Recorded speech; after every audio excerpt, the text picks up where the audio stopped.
was running from Yeah. God. You know And what I mean? most Yeah, are. I didn't want to.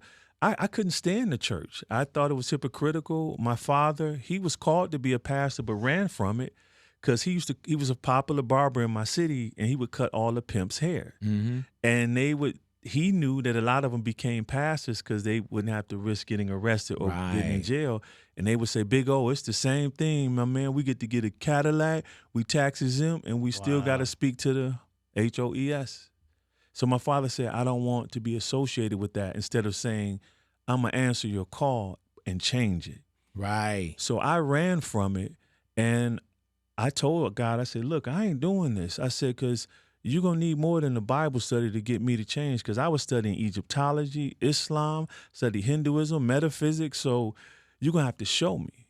And him showing me was me almost dying twice. But not just me almost losing my life, but both times were connected to him. The first time, I'm driving a friend of mine's truck to the studio.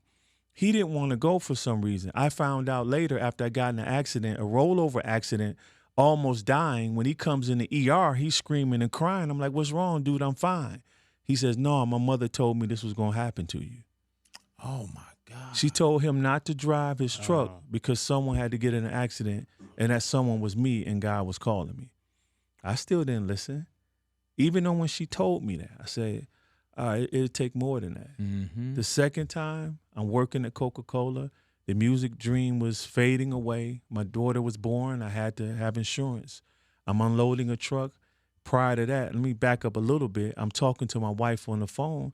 I said, if God is real, why I'm in here working 10 to 11 hours a day, 6 days a week, and I'm gifted like I am? I said, you know what? There ain't no Jesus coming through no clouds in the sky. The only sun coming through the sky is Ra, and that was the sun god in Egypt. You know, Egyptology, that's what we had studied. My wife said, don't say that. Don't blaspheme his name. And I got frustrated, hung up the phone. Brother, 10 minutes later, I'm at the bottom of a dock with a high-low because the driver didn't lock the brakes of the truck, the pallet truck that I was trying to unload. Hit the back of the truck moves away from me, high-low falls, I fall, 2 herniated discs. Oh, Lord. I look up at the sky, and at that moment I say, you know what? I'm never going against you. And ever since then, my life, it was a 180